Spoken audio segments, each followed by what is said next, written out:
हाँ hello dear students, कैसे हैं आप लोग। उम्मीद करता हूँ कि सब अच्छे होंगे। तो बच्चों, हम लोग क्लास 10th का मैथ में चैप्टर नंबर 6 में फर्स्ट प्रमेय जो है उसको सॉल्व करने जा रहे हैं। उसको सॉल्व करेंगे, उसको समझेंगे। ठीक है। अच्छा, ये प्रमेय क्या कह रही है, क्या कहती है, इस बात पर पहले गौर करते हैं कि ये प्रमेय क्या कह रही है। तो प्रमेय बच्चों ये कहती है कि अगर कोई त्रिभुज है, कोई त्रिभुज है हमारे पास, इस तरह से कोई त्रिभुज है, तो इस त्रिभुज में किसी भुजा के, तीन भुजाएं हैं, किसी एक भुजा के समांतर अन्य दो भुजाओं को भिन्न भिन्न बिंदुओं पर काटते हुए इस एक भुजा के समांतर ऐसी रेखा हमें खींचनी है जो इस भुजा के, एक भुजा के समांतर हो और दो अन्य भुजाओं को प्रतिच्छेद करते हुए गुजरे। तो ये अन्य दो भुजाएं एक ही अनुपात में विभाजित होती हैं। मतलब जो अनुपात इस भुजा का होगा वही अनुपात इस भुजा का भी हो जाएगा। इसने जो काटा है, इसके समांतर इसको खींचा, इस समांतर खींची गई भुजा ने इन दो भुजाओं को जो प्रतिच्छेद किया है, तो कुछ इस तरह प्रतिच्छेद किया है कि इस भुजा का इसके साथ अनुपात निकाला जाए, इस भुजा का इस भुजा के साथ अनुपात निकाला जाए, ये और ये, ठीक है ना। और इस भुजा का इस भुजा के साथ अनुपात निकाला जाए तो वो बराबर होगा। मान लो ये भुजा यहां तक ए है और ये भुजा यहां तक बी है, इसने ऐसे काट दिया। और ये भुजा यहां से यहां तक सी है और ये यहां से यहां तक बच्चों डी है, ये यहां तक डी है। तो बच्चों ये कह रही है प्रमेय के ए अपॉन बी, ये हमने अनुपात निकाल लिया इस भुजा का, ठीक है, और हमने इस भुजा का अनुपात कर लेना है सी अपॉन डी। प्रमेय कहती है कि ये बराबर होते हैं, ये अनुपात बराबर होते हैं। अच्छा बच्चों, बात ऐसे भी समझी जा सकती है कि हमने कोई त्रिभुज बना दिया ये, अब इस त्रिभुज में हमने इस भुजा के समांतर ये रेखा खींच दी, ये। तो अब इस रेखा ने समांतर खींची गई रेखा ने त्रिभुज की दो अन्य भुजाओं को इस प्रकार प्रतिच्छेदित किया है कि इसका अनुपात जो होगा और इस भुजा का अनुपात जो होगा वो बराबर होगा, ये बात है। एग्जाम्पल के तौर पर बच्चों हम एक त्रिभुज लेते हैं। हमने एक त्रिभुज लिया कुछ इस तरह से और हमने कहा कि ये जो भुजा है ये है 4.5, ये 4.5 है, यहां से लेकर यहां तक 4.5 है और ये यहां से लेकर यहां तक ये बच्चों है 3। अब हमने इस भुजा के समांतर यानी पैरेलल एक भुजा ये खींच दी, ये हमने खींची। तो हमने कहा कि यहां से लेकर के यहां तक की जो डिस्टेंस है, दूरी है, वो 3 है और ये 3 है, तो फिर इधर कितना बच जाएगा, इधर 1.5 बच जाएगा। और यहां से लेकर यहां तक बच्चों हमने कहा 2 है और यहां से लेकर यहां तक हमने कहा 1 है। अब बच्चों हम इस भुजा का इसके साथ अनुपात निकालें तो 1.5/3 लिखेंगे, 1.5/3 लिखेंगे और 3 का जब हम इसमें भाग देंगे, ठीक है ना, इसको हम सॉल्व करके दिखाएं आपको, जब पॉइंट हटाएंगे तो यहां 0 आ जाएगा। तो ऊपर 15/30, 15 एकम 15, 15 दूनी 30, 1/2 आ गया। इस भुजा का जो रेशियो आया वो कितना आ गया, इसका वो आ गया 1/2, अनुपात आ गया 1/2। अब मैं इसका इससे अनुपात निकाल लूं तो 1/2, तो ये भी 1/2। तो कहने का मतलब यही है कि इसको भी 1/2 अनुपात में विभाजित कर दिया इस समांतर भुजा ने और इसको भी 1/2 के अनुपात में विभाजित कर दिया इस समांतर भुजा ने, ये मतलब है।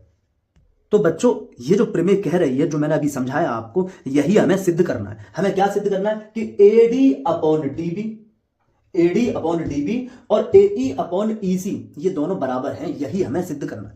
इसको सिद्ध करते टाइम हमें बच्चों त्रिभुज के क्षेत्रफल के बारे में समझना होगा कि इस त्रिभुज का क्षेत्रफल किस प्रकार निकाला जा सकता है, इस त्रिभुज का क्षेत्रफल किस प्रकार निकाला जा सकता है, या इस त्रिभुज का क्षेत्रफल किस किस प्रकार निकाला जा सकता है, या इस त्रिभुज का क्षेत्रफल किस किस प्रकार निकाला जा सकता है। तो अगर बच्चों मैं इस त्रिभुज के क्षेत्रफल की बात करूं और मैं कहूं कि ये है आधार, अगर ये आधार है बच्चों, तो इस आधार के सामने वाले शीर्ष से हम इस आधार पर एक लंब खींच देते हैं, ठीक है ना, ऊंचाई हो गई। और यही लंब जो है इस आधार के अकॉर्डिंग ये इस त्रिभुज की ऊंचाई हो जाएगी। तो हम इसको कहेंगे कि 1/2 गुणा आधार गुणा ऊंचाई, ये है त्रिभुज का क्षेत्रफल, ये है त्रिभुज का क्षेत्रफल। अब इसी त्रिभुज को, बिल्कुल इसी त्रिभुज को मैं यहां बना देता हूं, ठीक है। अब मैं ये कहता हूं कि ये वाला है आधार, ये वाला मैंने कह दिया आधार है। अगर मैं इसको आधार लेता हूं तो इस आधार के सामने वाले शीर्ष से मैं लंब खींचूंगा, फिर ऊंचाई ये हो जाएगी, फिर ऊंचाई ये हो जाएगी। मतलब इसी त्रिभुज में मैं ये कह सकता हूं कि इसी त्रिभुज में अगर मैं इसको आधार लेता हूं, इसको आधार लेता हूं, इस वाली रेखा को आधार लेता हूं, तो फिर त्रिभुज की ऊंचाई कुछ ये इस तरह से हो जाती है, इस तरह से हो जाती है, ये हो जाती है फिर त्रिभुज की ऊंचाई। अगर बच्चों में इस प्रकार का त्रिभुज लूं और आधार बच्चों में ये ले लूं, ये आधार ले लूं, इसको आधार ले लूं, तो इसके सामने जो शीर्ष है वो ये वाला है, इसके सामने जो वर्टेक्स है वो ये वाला है। तो अब मैं ऊंचाई कैसे लूंगा? अब त्रिभुज के बाहर आएगी ऊंचाई, अब त्रिभुज के बाहर आएगी ऊंचाई, ये होगी ऊंचाई। तो हम यहां पर करेंगे क्या? 1/2 आधार गुणा ये रही ऊंचाई, 1/2 आधार गुणा ऊंचाई। ये बात समझ में आई? अच्छा, इसी त्रिभुज में अगर मैं इसको आधार ले लूं, इसको आधार ले लूं, इस भुजा को आधार ले लूं, इस भुजा को अगर मैं आधार ले लूं, तो इस शीर्ष से सामने वाली भुजा पर मैं लंब खींच दूंगा ऐसे करके, इसको कहूंगा h। फिर मैं कहूंगा 1/2 आधार और ये वाली ऊंचाई। ठीक है, ये बात आपकी समझ में आई होगी। इसके अलावा मैं एक पॉइंट और एक इंपोर्टेंट बात आपको और समझाऊं कि दो समांतर भुजाओं के बीच में मैंने एक ही आधार लेकर 2 या 2 से ज्यादा त्रिभुज बनाऊं और इनके बीच में बनाऊं इस तरह से। एक त्रिभुज मैंने ये बना दिया और मैं एक त्रिभुज ये बना दूं। तो ये जो त्रिभुज होंगे, इन त्रिभुजों का क्षेत्रफल कैसा होगा बच्चों? इन त्रिभुजों का क्षेत्रफल होता है बराबर। ये दो बातें ही सिर्फ हमें समझनी है। इसको हल करने के लिए, इसको सिद्ध करने के लिए AD अपॉन DB बराबर AE अपॉन EC को सिद्ध करने के लिए हमें बस इतनी ही बातें समझनी है। हमें यह आना चाहिए। ये बहुत छोटी छोटी क्लास में हमें सिखाया भी जाता है और ये 9th क्लास में प्रमेय है। इसको हमने सिद्ध किया है 9th क्लास में। अब बच्चों जो हमें सिद्ध करना है, जैसे कि AD/DB, तो हम यहां पर AD और DB, ठीक है, दो ऐसे त्रिभुज लें, एक बार AD आधार करें और एक बार DB आधार करें। इस तरह से हम दो त्रिभुज लेंगे और एक त्रिभुज में दूसरे त्रिभुज के क्षेत्रफल का भाग कराएंगे। एक त्रिभुज के क्षेत्रफल में दूसरे त्रिभुज के क्षेत्रफल से भाग कराएंगे। अब दो त्रिभुज लेने, एक त्रिभुज में AD आधार हो जाए, एक त्रिभुज में AD आधार हो जाए। तो देखो बच्चों हम क्या करने वाले हैं। मैंने क्या किया, यहां पर मैंने इस B को E से मिला दिया, B को बच्चों E से मिला दिया। ये बात आप समझ लें कि B को मैंने E से मिला दिया तो मेरे पास दो ट्राइंगल आए, एक ट्राइंगल ये आया और एक त्रिभुज ये आया, एक त्रिभुज ये आया और एक त्रिभुज ये आया। अब बच्चों अगर मैं इस त्रिभुज में BD को आधार कहूं या मैं इस वाले त्रिभुज में AD को आधार कहूं, तो ऊंचाई बच्चों कुछ इस तरह से यहां से ये आ जाएगी, कुछ इस तरह से बच्चों फिर ऊंचाई होगी ये। और मैंने कह दिया कि A से D, या रहने देते हैं, तो ये बच्चों ऊंचाई होगी और इस ऊंचाई को मैंने कह दिया है H1। इस ऊंचाई को बच्चों मैंने कह दिया H1। अब बच्चों मैं क्या करूंगा, इस त्रिभुज का क्षेत्रफल निकाल लूंगा। कौन से त्रिभुज का क्षेत्रफल? क्षेत्रफल किसका? क्षेत्रफल बच्चों ADE का हो जाएगा बच्चों 1/2 और आधार AD इंटू ऊंचाई H1 इंटू ऊंचाई गुणा हाइट H1। ये बात आप समझ पा रहे होंगे आसानी से। ठीक है, इसके बाद बच्चों मैं इस वाले त्रिभुज का जब क्षेत्रफल निकालूंगा तो बच्चों फिर से इस वाले त्रिभुज के अंदर, त्रिभुज के बाहर जाकर ऊंचाई बनेगी, लंब बनेगा त्रिभुज के बाहर जाकर, जो कि मैंने अभी समझाया था आपको। तो यहां पर क्षेत्रफल हो जाएगा किसका? BDE का। BDE बराबर 1/2 गुणा BD इंटू H1। अब मैंने कहा था आपसे कि एक त्रिभुज के क्षेत्रफल को दूसरे त्रिभुज के क्षेत्रफल से मैं भाग करा दूंगा तो बच्चों AD/DB आ जाएगा। 1/2 से 1/2 खत्म, H1 से H1 खत्म, AD अपॉन DB आ गया बच्चों। क्या आ गया? AD अपॉन BD या DB जो भी कह लें। बच्चों आपको यह बात शायद प्रॉब्लम कर रही होगी। अगर मैं आपको यहां पर दिखाऊं, कि ये है हमारा D और ये है हमारा B और ये रही हमारा पॉइंट, ये रहा हमारा E और ये बन गया हमारा त्रिभुज कौन सा? BDE ये त्रिभुज बन गया। अब बच्चों अगर मैं इसको आधार लूंगा तो इसके सामने ये शीर्ष हो जाएगा।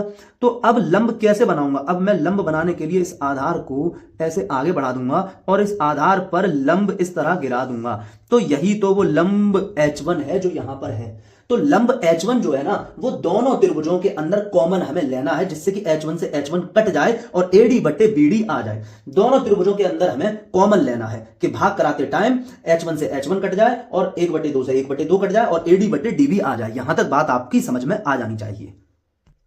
अब बच्चों हमें AE बट्टे EC चाहिए। AE बटे EC करने के लिए बच्चों मैं क्या करूंगा AE बटे EC करने के लिए इस ही त्रिभुज का क्षेत्रफल लूंगा, लेकिन AE को अब मैं लूंगा आधार। AE को मैं क्या कर लूंगा, AE को मैं ले लूंगा आधार के रूप में। ये हमारा H1 था, ये H1 था, ये H1 था। अब AE को जब मैंने आधार लिया, तो फिर ऊंचाई इस पर लंब, इस भुजा, इस पॉइंट से, इस वाले पॉइंट से यहां पर मैं लंब खींचूं, इस तरह से आएगा, इस तरह से आ जाएगा। इस लंब को मैं कह दूं कि H2 है। इस लंब की यहां से लेके यहां तक कितनी है लंबाई, H2 है, यहां से यहां तक। अब बच्चों मैं यहां पर इसी क्षेत्रफल निकालूंगा, क्षेत्रफल ADE का, और क्षेत्रफल आ जाएगा बच्चों 1/2 गुणा आधार मतलब AE, गुणा आधार मतलब AE इंटू लंब यानी ऊंचाई कितना, H2। ठीक है बच्चों। अब EC आधार लो, अब EC को आधार लो तो बच्चों ऐसा करो, EC को आधार लो तो बिंदु C को मिला लो बिंदु D से, इस तरह से। ठीक है बच्चों। अब हम ये वाला त्रिभुज लेंगे। कौन सा त्रिभुज लेंगे, ये वाला, ये त्रिभुज। तो अब त्रिभुज हमारा कौन सा है, क्षेत्रफल कौन से त्रिभुज का, CDE का बच्चों क्षेत्रफल। CDE का क्षेत्रफल हो जाएगा 1/2 गुणा EC इंटू बच्चों फिर से ये इस वाले त्रिभुज के लिए भी जो ऊंचाई है वो त्रिभुज के बाहर जा रही है। ये जो H2 है वो इस त्रिभुज की भी ऊंचाई है। ये आधार को हमने इस तरह आगे बढ़ा दिया और इसके आधार के सामने जो शीर्ष था, जो वर्टेक्स था, उससे हमने लंब गिरा दिया आधार पर, इस तरह से। तो ये H2 हमारा आधार। अब बच्चों हमें करना क्या है कि इस वाले त्रिभुज के क्षेत्रफल में भाग करा देना है इस वाले त्रिभुज के क्षेत्रफल से। 1/2 से 1/2 कैंसिल हुआ, H2 से H2 गया, हमारे सामने आ गया AE अपॉन EC। बच्चों आप लोग देखो कि AD बट्टे DB भी आ गया और AE बट्टे EC भी आ गया। अब बच्चों अभी मैंने आपको एक बहुत खूबसूरत प्रमेय के बारे में बताया था। क्या थी वो प्रमेय, क्या वो चीज यहां बन रही है, आप देखो मैंने बना दिया ये पॉइंट, ये DE के सामने पैरेलल लाइन बनाई, समांतर रेखा बनाई, DE के सामने है BC। समझ लें बच्चों आप लोग। अब मैंने आधार ले लिया DE लिया और दो त्रिभुज बनाए। एक त्रिभुज बनाया मैंने ये तो ये त्रिभुज, और इसी आधार पर ये DE मैंने आधार लिया और इसी आधार पर मैंने एक त्रिभुज बना दिया ये। तो ये वाला जो त्रिभुज है ये वाला, और ये वाला जो त्रिभुज है ये वाला, ये दोनों त्रिभुज कैसे हैं, समान आधार पर हैं और दो समांतर रेखाओं के बीच में है। तो इनका क्षेत्रफल कैसा होगा, बराबर होगा। ये प्रमेय हमने क्लास 9th में पढ़ी है। ठीक है, इसको आप नोट कर लें, समझ लें, अलग से लिख लें। ठीक है, इसको मैं हटाता हूं और लिख देता हूं कि ये वाला त्रिभुज का क्षेत्रफल और ये वाले त्रिभुज का क्षेत्रफल होगा बराबर बच्चों। तो बच्चों क्षेत्रफल त्रिभुज BDE का, क्षेत्रफल त्रिभुज BDE का और क्षेत्रफल त्रिभुज CDE का दोनों है बच्चों बराबर। तो मैं जहां CDE लिखा हुआ है वहां BDE लिख सकता हूं। तो मैं इसको आगे बढ़ाकर इस लाइन को क्या लिखूंगा बच्चों, क्षेत्रफल ADE बटे क्षेत्रफल CDE की जगह BDE लिख सकता हूं, क्षेत्रफल BDE फिर बराबर इसको लिखना है। तो AE अपॉन EC। अब देखो बच्चों ये जो यहां पर लेफ्ट हैंड साइड है वो किसके इक्वल है, ADE बटे BDE। तो क्षेत्रफल एडीई बटे क्षेत्रफल बीडीई की जगह कौन है, ये किसके बराबर है, एडी बट्टे बीडी के। तो मैं यहां इसकी जगह क्या लिख सकता हूं, ये वाला पार्ट और ये वाला पार्ट सेम है, और इसके देखो ये किसके बराबर है, एडी अपॉन बीडी के। तो मैं यहां लिख सकता हूं AD upon BD equals to AE upon EC. ये हमने सिद्ध कर लिया है बच्चों। अब बच्चों सिद्ध करना है, हमने लिख लिया था, और यहां है हमारी रचना, आपको यहां पर खुद लिख लेनी होगी। किससे क्या मिलाया, क्या हमने कंस्ट्रक्शन किया है, क्या हमने रचना की है, ठीक है ना, वो आपको ये दिख रहा है। ये जो हमने बी से ई मिलाया ये आपको लिख देना होगा, सी से डी मिलाया ये आपको लिख देना होगा, और डी से ई यहां पर आप नाम डाल सकते हो एम, और यहां पर डाल सकते हो एम। ये हमने मिलाया, ये आप रचना में लिख दोगे। बाकी सब कुछ मैंने इसमें आपको बहुत अच्छे से समझा दिया है।